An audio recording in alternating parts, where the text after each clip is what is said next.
भगवान विष्णु ने इस धरती पर बुराई के शासन को रोकने के लिए और हर जगह शांति और समृद्धि लाने के लिए 10 अवतार लिए थे। नरसिंह अवतार को भगवान विष्णु का चौथा अवतार माना जाता है और उन्होंने अपने भक्त प्रहलाद की रक्षा के लिए आधे आदमी आधे शेर का रूप धारण किया था। कहा जाता है कि सत्य युग के दौरान ऋषि कश्यप और उनकी पत्नी दिति के 2 पुत्र हुए, हिरण्यकाश्य और हिरण्यकाश्यप। दोनों ही हर जगह विनाश और मनुष्यों और देवों को परेशान करने के लिए जाने जाते थे।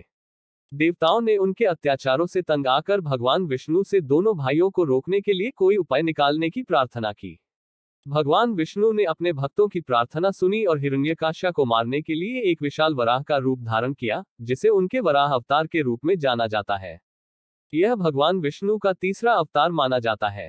हिरण्यकाश्य ने एक गहरे समुद्र में भूदेवी के रूप में पृथ्वी को छिपा दिया।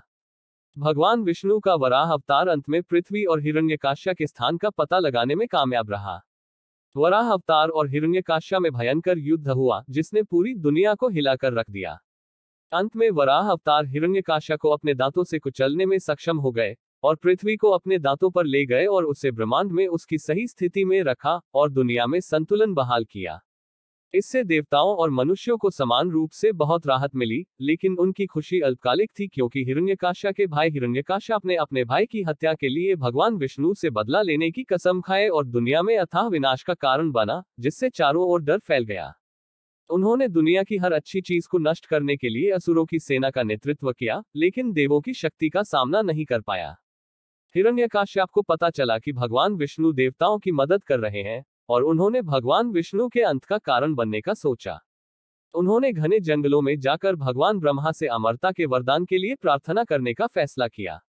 वह जल्द ही अपनी सभी सांसारिक इच्छाओं और इंद्रियों के बारे में भूल गए और अपने ध्यान में खो गए।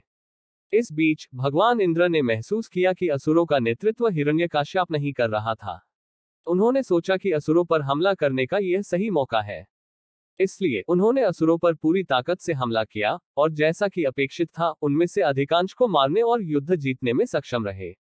उन्होंने इस प्रक्रिया में हिरण्यकाश्यप की राजधानी को नष्ट कर दिया और अपने महल की ओर बढ़ने का फैसला किया। वहां उन्हें हिरण्यकाश्यप की पत्नी कयाधु मिली। उन्होंने उसे एक कैदी के रूप में लेने और उसे एक बंधक के रूप में इस्तेमाल करने के बारे में सोचा, अगर हिरण्यकाश्यप ने कभी भी प्रतिशोध लेने का फैसला किया। ठीक उसी समय नारद मुनि पहुंचे और भगवान इंद्र को ऐसा करने से रोक दिया। उसने गुस्से में इंद्र से पूछा कि वह महिला को जबरन बंदी क्यों बना रहा है। इंद्र ने उसे बताया कि अगर हिरण्यकाश्यप ने फिर से उस पर हमला करने का फैसला किया तो वह उसे बंधक के रूप में इस्तेमाल करेगा। यह सुनकर नारद मुनि ने उन्हें उसी समय महिला को रिहा करने के लिए कहा, क्योंकि असुरों और देवों के बीच युद्ध में उनकी कोई भूमिका नहीं थी। वह बस एक मासूम और बेबस महिला थी। इंद्र के पास उसे जाने देने के अलावा और कोई चारा नहीं था।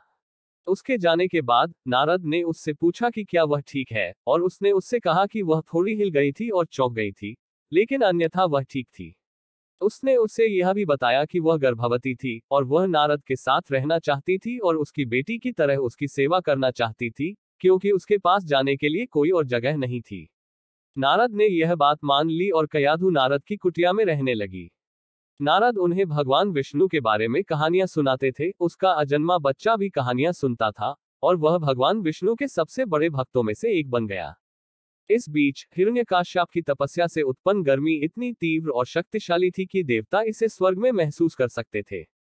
अंत में वे और अधिक गर्मी सहन करने में सक्षम नहीं थे और भगवान ब्रह्मा के पास गए और हिरण्यकाश्यप की प्रार्थना पर ध्यान देने का अनुरोध किया। हिरण्यकाश्यप की भक्ति से ब्रह्मा वास्तव में प्रसन्न हुए और उसे कोई भी वरदान मांगने को कहा। हिरण्यकाश्यप ने कहा कि वह अमर होना चाहता है। ब्रह्मा ने उनसे कहा कि ऐसी इच्छा संभव नहीं है, क्योंकि यह जीवन के संतुलन के क्रम को बिगाड़ देगी। इसलिए बहुत सोच विचार के बाद हिरण्यकाश्यप आखिरकार एक योजना लेकर आया। उसने भगवान ब्रह्मा से उसे एक ऐसा वरदान देने के लिए कहा जो ब्रह्मा द्वारा बनाए गए किसी भी मनुष्य, देवता या जानवर को उसे मारने की अनुमति न दे। साथ ही कोई भी उसे दिन या रात में नहीं मार सकता था और कोई भी उसे स्वर्ग या पृथ्वी पर नहीं मार सकता था।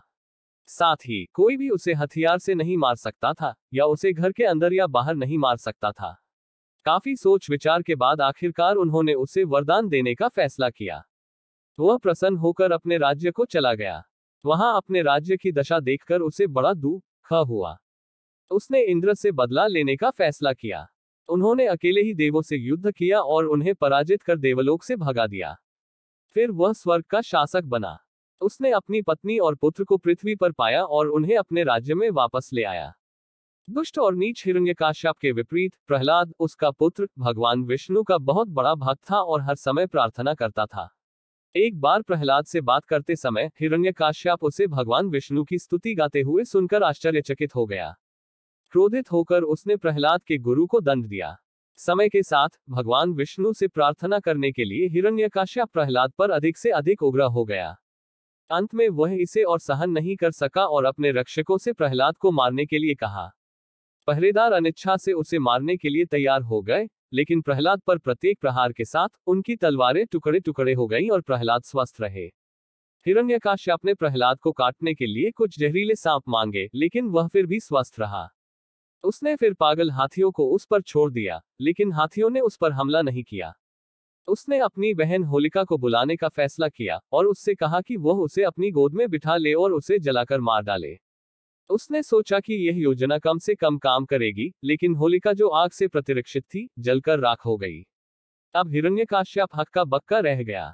उसका गुस्सा अपने चरम पर पहुंच गया था। उसने प्रहलाद को घसीटा और उससे पूछा कि क्या उसके भगवान विष्णु उनके साथ कमरे में मौजूद हैं। प्रहलाद ने उसे बताया कि भगवान हर जगह थे, और हताशा में हिरण्यकाश्यप ने प्रहलाद का मजाक उड़ाया और उससे पूछा कि क्या उसके भगवान उनके बगल में एक खंभे में मौजूद हैं। प्रहलाद ने हाँ कहा। गुस्से में हिरण्यकाश्यप ने खंभे को लात मारी और एक क्रूर प्राणी निकला जो आधा आदमी और आधा शेर था। प्राणी एक तेज आवाज में चिल्लाया कि वह नरसिंह था, विष्णु के 10 अवतारों में से एक, जो हिरण्यकाश्यप को मारने के लिए पृथ्वी पर आया था। नरसिंह ने हिरण्यकाश्यप को एक दुष्ट की तरह पकड़ लिया और उसे दरवाजे की दहलीज तक खींच लिया, जो न तो उसके घर के बाहर था और न ही अंदर। उसने उसे अपनी गोद में रखा, जो न तो आकाश था और न ही पृथ्वी, और बिना किसी हथियार का उपयोग किए गोधूलि के समय उसे अपने पंजों से मार डाला। मारे जाने के बाद आधे शेर वाले आधे आदमी ने एक जोर की गर्जना की, जिससे सभी असुर भयभीत हो गए। किसी ने भी नरसिंह के पास जाने की हिम्मत नहीं की, लेकिन प्रहलाद उसकी आंखों में पूरी भक्ति के साथ नरसिंह के पास गया और उसे अपनी जान बचाने के लिए धन्यवाद दिया।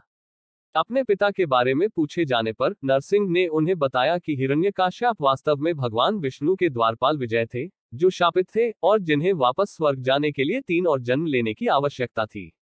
प्रहलाद को अपने पिता के राज्य का राजा बनाया गया था और उसने पूरी ईमानदारी और सद्भावना के साथ शासन किया, जिससे असुरों के तरीके भी बदल गए।